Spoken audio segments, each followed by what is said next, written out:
Student, welcome to கணித மேதை. இனி நம்ம 8th ஸ்டாண்டர்ட்ல நம்பர்ஸ் பார்க்க போறோம். எக்ஸசைஸ் நம்பர் 1.3ல ஏற்கனவே நம்ம இதுல 3 சம் பார்த்திருக்கோம். ஒன்று க்ளோசர் ப்ராப்பர்ட்டி, 2 கம்யூனிட்டி ப்ராப்பர்ட்டி, 3வது அசோசியேட்டிவ் ப்ராப்பர்ட்டி. இன்னைக்கு 4th டிஸ்ட்ரிபியூட்டிவ் ப்ராப்பர்ட்டியும் 5th ஐடென்டிட்டி ப்ராப்பர்ட்டியும் பார்க்க போறோம். நம்ம சேனல் இப்பதான் நீங்க ஃபர்ஸ்ட் டைம் பாக்குறீங்கன்னா மறக்காம சப்ஸ்கிரைப் பண்ணுங்க. அப்படியே கூட இருக்கிற பெல் பட்டனையும் பிரஸ் பண்ணிக்கோங்க. அப்பதான் நம்ம போடுற அடுத்த வீடியோ உங்களுக்கு ஸ்கிப் ஆகாம வரும். ஸோ இன்னைக்கு நம்ம இந்த 3 சம் பார்க்காதவங்க இந்த வீடியோல டிஸ்கிரிப்ஷன் லிங்க் தரேன், மறக்காம போய் பாருங்க. ஸோ 4th ஒன் சம் பார்க்க போறோம்.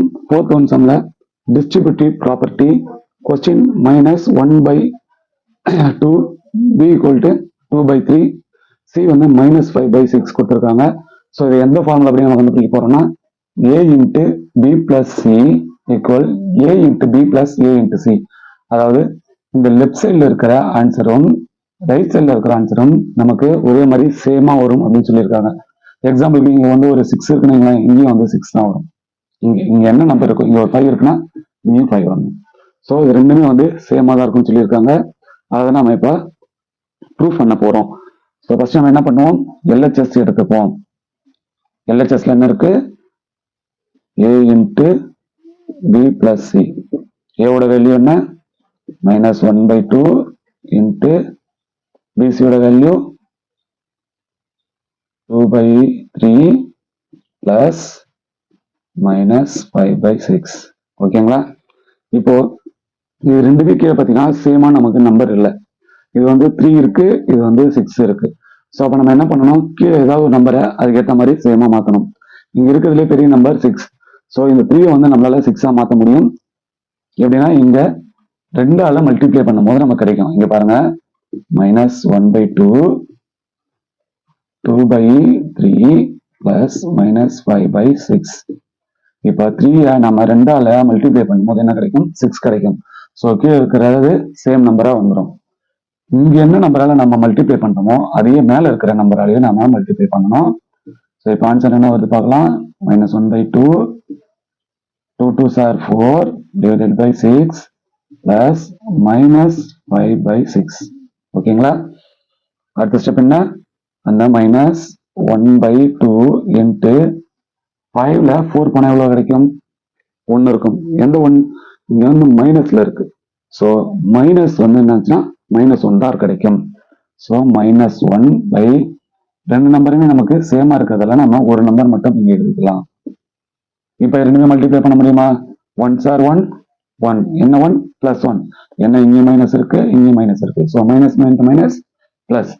So 1/2 6 are 12. இதுதான் ஃபர்ஸ்ட் நம்ம லெஃப்ட் சைட்ல கண்டுபிடிச்சிருக்க ஆன்சர். இதே ஆன்சர் தான் நமக்கு ரைட் சைட்லயும் வரணும். ஸோ ரைட் சைட்ல இருக்கிற ஃபர்ஸ்ட்ல a × b எடுத்து எழுதிக்கலாம். ஸோ RHS ஃபர்ஸ்ட் என்ன கண்டுபிடிக்க போறோம், a × b. ஏவோட வேல்யூ எவ்வளவு, -1/2 × b யோட வேல்யூ 2/3. ஸோ 1 2s are 2, இந்த 2 இங்க மைனஸ் இருக்கு, அதனால -2 -2 2 3s are 6. நம்ம a × b கண்டுபிடிச்சிட்டோம். அடுத்தது AC கண்டுபிடிக்க போறோம். a × c. ஏவோட வேல்யூ -1/2, c-யோட வேல்யூ -1/6. ஓகேங்களா? இது ரெண்டுமே மல்டிப்ளை பண்ணலாம். 1 5s are 5, என்ன 5 +5, மைனஸ் இந்த மைனஸ் பிளஸ். So 5 / 2 6 are 12. நம்ம இப்போ ஏபியும் கண்டுபிடிச்சிட்டோம், ஏசியும் கண்டுபிடிச்சிட்டோம். அப்படியே நம்ம ஃபார்முலா அப்ளை பண்ணலாம். a × b என்ன கொடுத்துருக்காங்க, நடுவில் பிளஸ் பண்ண சொல்லியிருக்காங்க. ஸோ a × c போட்டோமா, ஏபி எவ்வளவு வந்திருக்கு நமக்கு, -2/6 பிளஸ் இங்க வந்திருக்கு 5/12. ஓகேங்களா?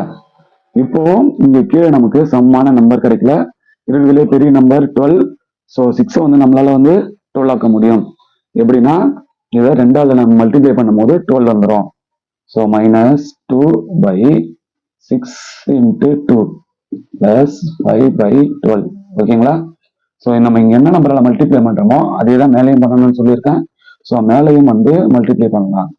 2 2s are 4, -4/6 2s are 12 + 5/12.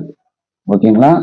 இப்போ என்ன ஆன்சர் கிடைக்கும்? நம்ம சிம்பிளிஃபை பண்ணாக்கா 5ல் 4 போச்சுன்னா 1, அது +1. ஏன்னா 5 வந்து ப்ளஸ்ல இருக்கு, மைனஸ் வந்து 4 தான் இருக்கு. ஸோ 1/, இங்க ரெண்டுமே நமக்கு சேம் நம்பரா இருக்கிறதுல ஒரு நம்பர் எடுத்து எழுதிக்கலாம். ஸோ நம்ம ஃபர்ஸ்ட் கண்டுபிடிச்சதும் 1/12, ரெண்டாவது கண்டுபிடிச்சது நமக்கு என்ன பார்த்தீங்கன்னா 1/12. ஓகேங்களா? அப்போ ஃபர்ஸ்ட்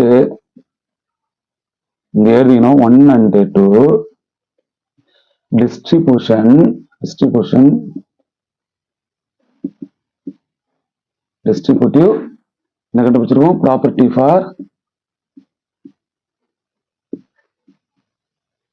satisfied. ஓகேங்களா? இது புரிஞ்சுதுங்களா? புரியலாம் எனக்கு கமெண்ட் பண்ணுங்க. நான் இன்னும் கூட உங்களுக்கு கொஞ்சம் பொறுமையா நிதானமாகவும் தெளிவாக நான் உங்களுக்கு ஒரு வீடியோ போடுறேன்.